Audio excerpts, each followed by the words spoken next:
Alright, I got the edge finder set up. I'm going to start drilling holes. The first hole here is going to be centered. Center of the hole is going to be 2 inches up from this edge here. So I'm just going to find the edge real quick.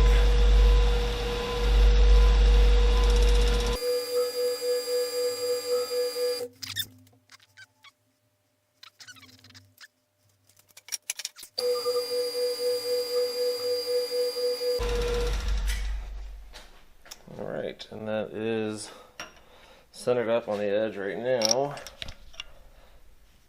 I'm going to pull this out of here.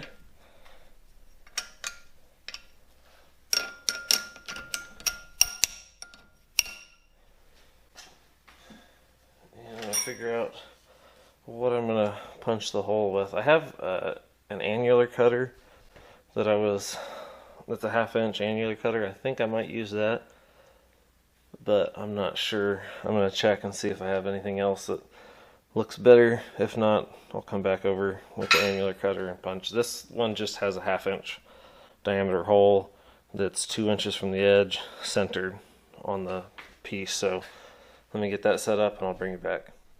Alright, I have my annular cutter set up here. I actually have it in one of my ER32 collets because I don't have the right holder for it yet. I haven't made one yet. The recommended feed was between 300 and 400 and change. So I have it set the closest I have to that, which is 350, and we'll see how it cuts.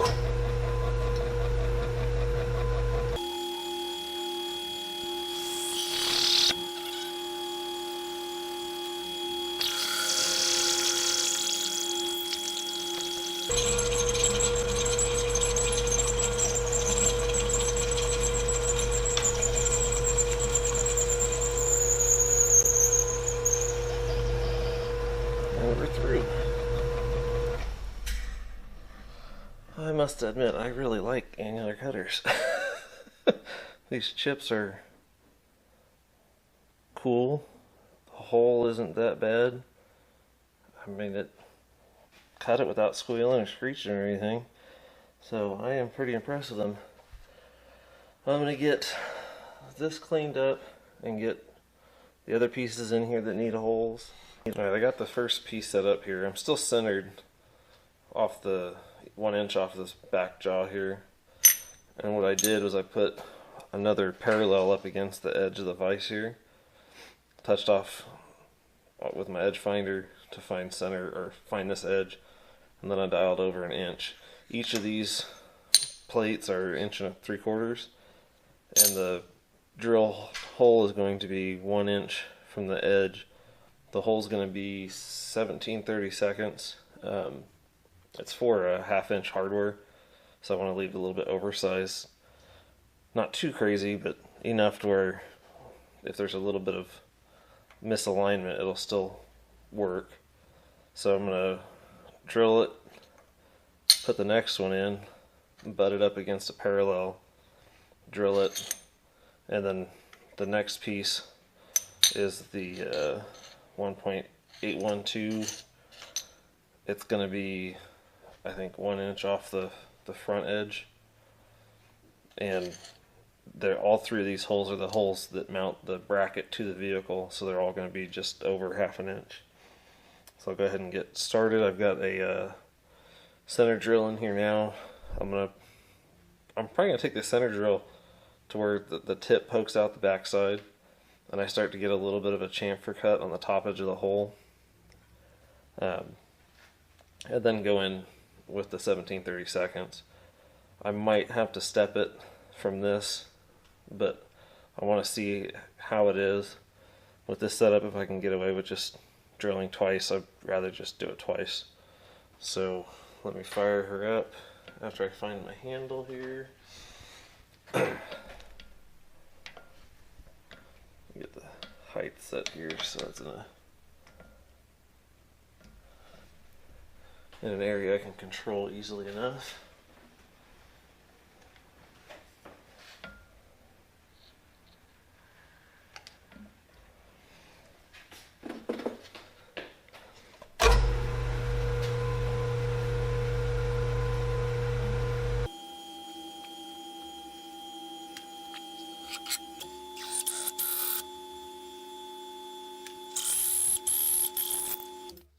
That didn't do too bad at all, actually. The last time I drilled stainless, I had all kinds of problems. It was not a fun day. So I've got my parallel here.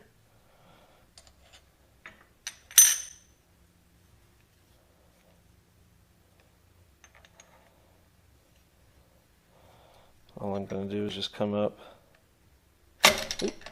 slip, and smash my hand against the drill.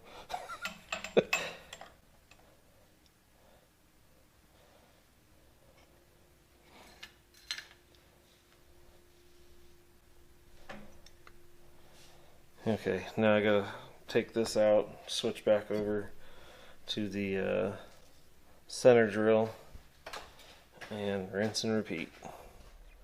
Alright, I don't know how well this shot's gonna be. It's kind of a weird angle. I can't really get the camera set up where it shows what I'm doing here. But I have a chamfer mill in here, and what I'm gonna do is I'm gonna bring the table forward till it touches the front edge. I'm going to feed the table over. I'm going to feed the table out to the depth of the cut that I want, and then I'm going to feed across. This is a 3/8 diameter carbide chamfer mill.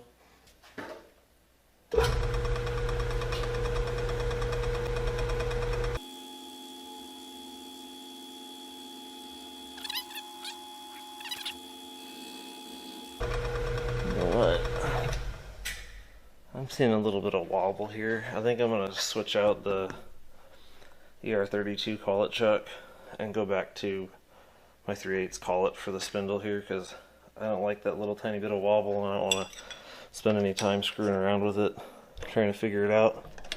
Alright, switch back out to the Morse taper number 2 collet that fits the spindle, so I know it's dead on, and we're going to try this again and see how she does.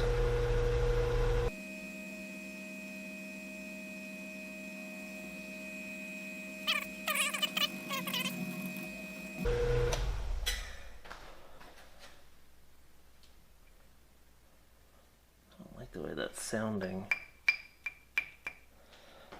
I think part of the problem is it's sticking up too far. And it's not thick enough. This is only 3/16 of an inch thick. So I think I might switch this around and mill it just how I milled the ends, flat. Turn it flat and lay it down and come across. That way I can keep it closer to the jaws of the chuck, and I think that'll work out a little bit better. Alright, so I step back up this way. I've got it locked down in the vise nice and tight, and I'm going to do the same thing. I'm going to feed in until it hits it, and then go 15 thousandths and see how it is. There's only maybe 3/8 of an inch sticking out past the edge of the jaw here, so it should be much more supported than it was before.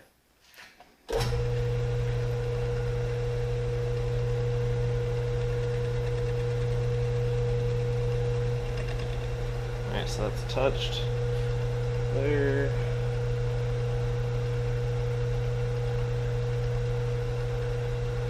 Fifteen thousandths.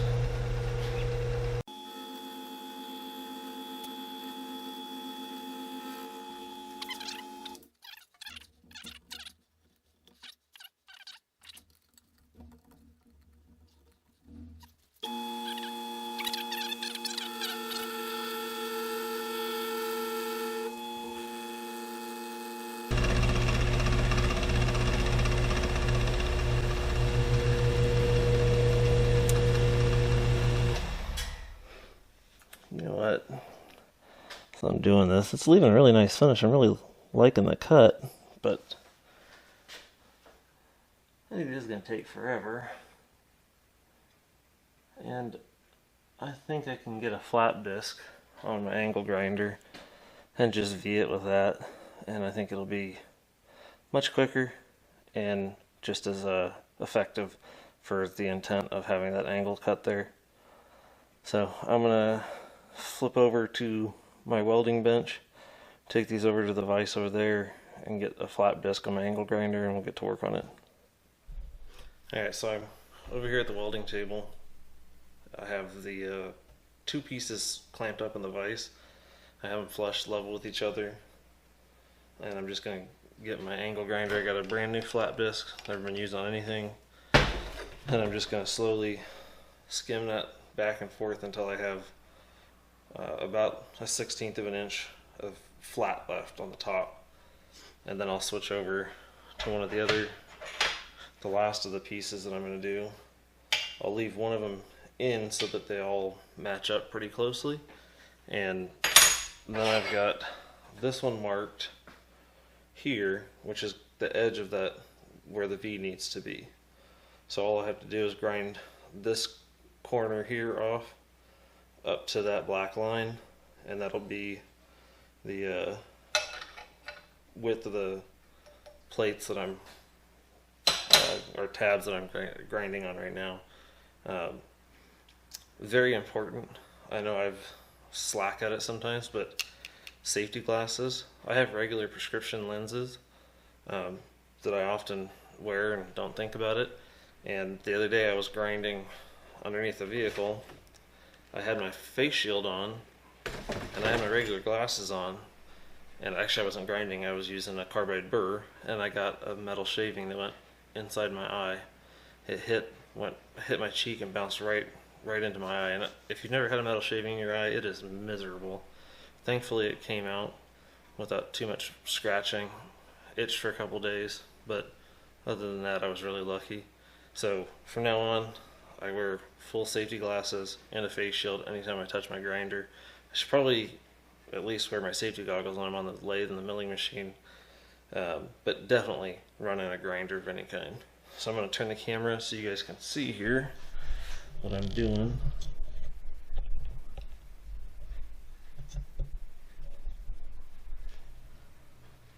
Hopefully it won't vibrate the camera too much.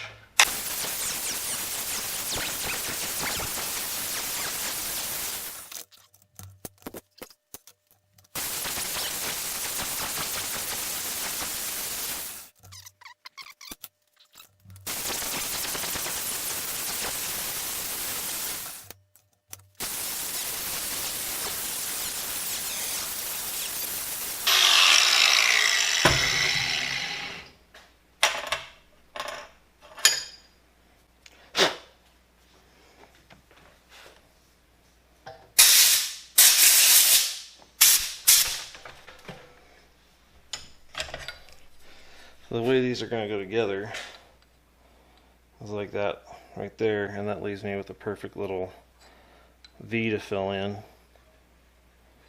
on both sides. And that way I'll be able to weld it in and then grind it smooth, and it'll be hopefully solid enough that nothing's gonna pose any problems. I know there's going to be some warpage when I weld it, but hopefully it won't warp it too bad.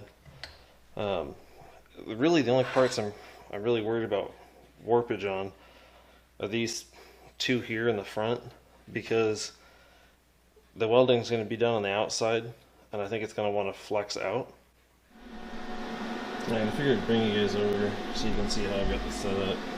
So I flushed this front edge here with this front edge, and then I put this clamp here is holding on a block of steel that's inside here, and that's holding the right gap for the copper backing plate here to bring this where it's flush across this surface.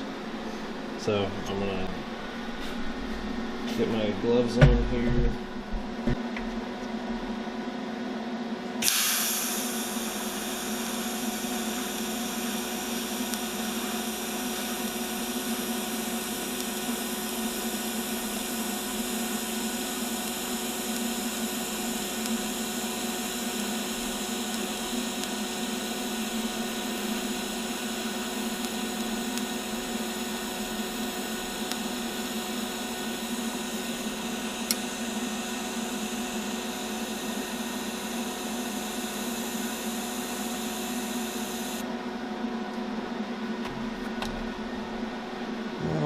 worked a little bit better, but I got snagged up on this stupid clamp like I thought I was going to. I thought I moved it out of the way enough, but definitely did not.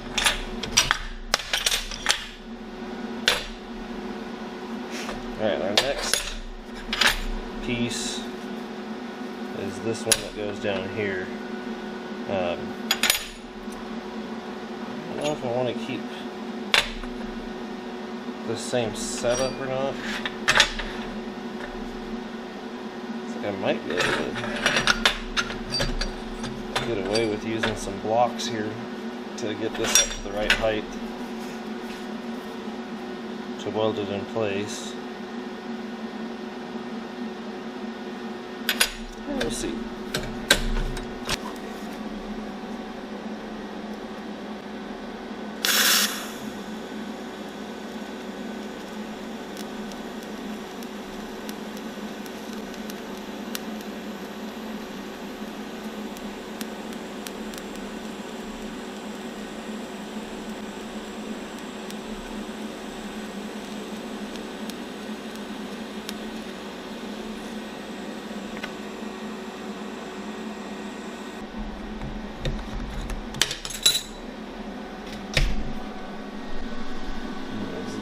Bit slow, so I got a little bit dark on top, but it's alright. I nipped the corner a couple spots on the top here, but everything else looks fine. So I'm going to flip over, get the other piece on the other side, and do at the bottom side. I've got the hat set up right now.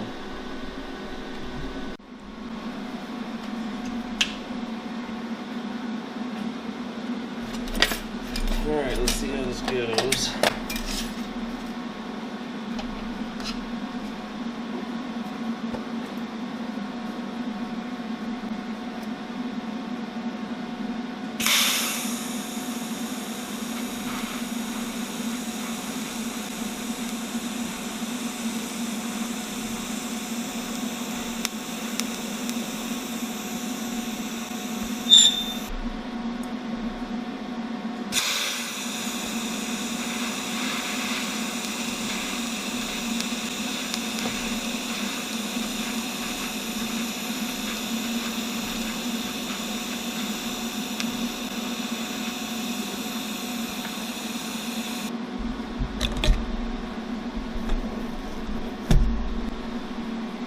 Off so you guys can actually see my horrible weld here. It looks like I have a little tiny pocket right in the middle where I started back up again. I'm not too worried about that one. I'll be able to go back and weld it up after the fact. Alright, here's the finished product. I accidentally deleted some of the finishing videos. I didn't do a whole lot, but I just showed a little bit grinding off the welds. I did sandblast, primer, and paint. Best I could to match. You can see that the scoops are slightly different. On the front, I had to cut out room for a D-ring that's on the truck mount that this mount is going onto. The one on the left is the first one I made. The one on the right is the second one.